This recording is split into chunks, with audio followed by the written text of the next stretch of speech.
Le regroupement familial. Rien que le nom, ça peut faire un peu peur, non? On imagine tout de suite une montagne de paperasse, un vrai marathon administratif. Eh bien, le but aujourd'hui, c'est justement de démystifier tout ça. On va décortiquer ensemble cette procédure pour que ce parcours du combattant devienne un chemin beaucoup plus clair. Et au fond, c'est de ça qu'il s'agit, n'est-ce pas? Cette citation, elle dit tout. Derrière chaque formulaire, chaque attente, il y a cette envie, cette urgence de transformer des appels vidéo parfois sur des milliers de kilomètres en de vrais câlins, en une vraie vie de famille. Alors concrètement, qu'est-ce que c'est le regroupement familial? Bon, la définition officielle, la voilà. En gros, si une personne étrangère non européenne vit en France en toute légalité, elle a le droit de faire venir son mari ou sa femme et ses enfants mineurs. C'est en droit, c'est important de le dire. Mais, et c'est un grand mais, un droit qui est très très encadré par la loi. Pour bien comprendre, on va suivre un plan tout simple. D'abord, on verra qui peut faire la demande, ensuite les trois conditions vraiment essentielles, après on se plongera dans les étapes administratives, puis on parlera de ce qui se passe à l'arrivée en France, et enfin un point crucial, que faire face aux défis comme les délais ou un refus. Allez, on commence par la base, la toute première question. Qui exactement a le droit de lancer cette procédure?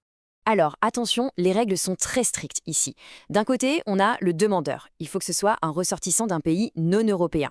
De l'autre, la famille qui peut le rejoindre. Et là, c'est uniquement le conjoint avec qui on est marié légalement et les enfants qui ont moins de 18 ans. Ça veut donc dire que ça exclut pas mal de monde, les parents, les enfants majeurs, mais aussi les partenaires pacsés ou en concubinage. Pour eux, ce sont d'autres procédures. Ok, une fois qu'on a validé cette première étape, on entre dans le dur.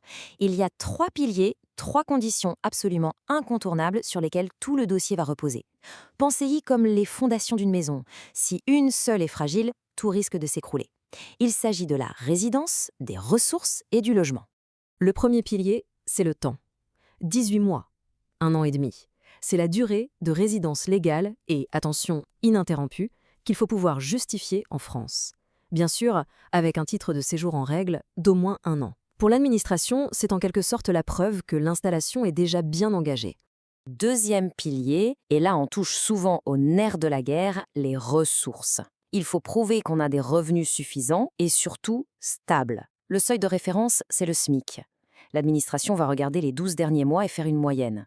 Ce qui compte pour elle, ce n'est pas un coup de chance sur un mois, c'est vraiment la régularité.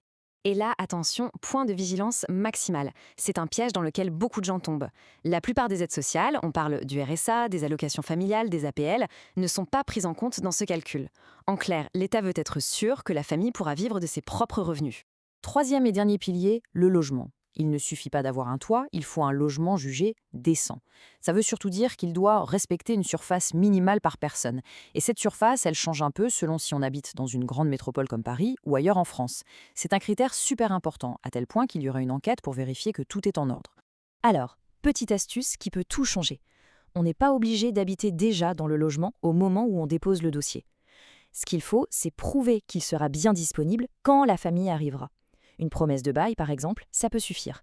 Ça donne beaucoup plus de souplesse pour trouver le bon appartement, sans se précipiter.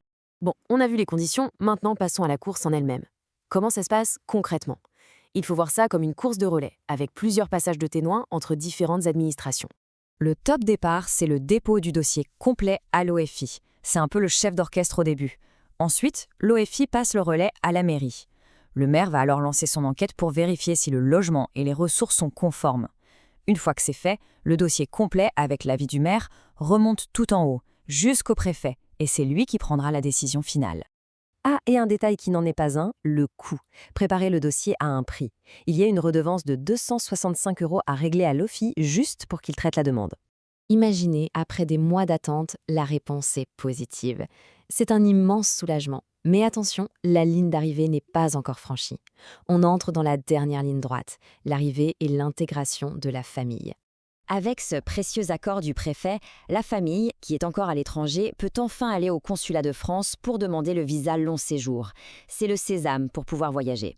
Une fois en France, il reste une étape administrative très importante. Il faut valider ce visa et signer le fameux contrat d'intégration républicaine. Ce contrat, ce n'est pas juste un papier à signer, c'est un véritable engagement. Il implique de suivre des formations civiques pour bien comprendre le fonctionnement et les valeurs de la France, et aussi des cours de français si le niveau est jugé insuffisant. C'est une étape absolument fondamentale pour la suite du parcours en France. Bon, il faut qu'on parle maintenant de la partie la moins facile, celle qui génère le plus de stress, l'attente, les longs délais et bien sûr la peur d'un refus. Et sur les délais, il y a un monde entre la théorie et la réalité. Sur le papier, la loi est claire, le préfet est censé répondre en 6 mois. Mais dans la vraie vie, surtout dans les zones très peuplées, on parle plutôt de 9 à 12 mois, et parfois même plus. Il faut vraiment s'armer de patience. Et ça, c'est une information capitale, un vrai outil juridique. Si au bout de ces fameux 6 mois légaux, il n'y a toujours aucune réponse, le silence de l'administration n'est pas juste un oubli. Légalement, c'est considéré comme un refus. On appelle ça un refus implicite. Et pourquoi c'est important? Parce que ça donne le droit d'agir, de faire un recours, ça évite de rester dans une attente sans fin. Alors, pourquoi un dossier est-il refusé? En général, les raisons tournent presque toujours autour des 3 piliers qu'on a vus. Des ressources jugées trop faibles, un logement trop petit ou insalubre, un dossier incomplet. Bref, bien connaître ces motifs, c'est le meilleur moyen de préparer un dossier solide. Et si, malgré tout, la réponse est négative? Le mot d'ordre, c'est réactivité. Il ne faut pas perdre une seconde. On a un délai très court et très strict de 2 mois pour contester.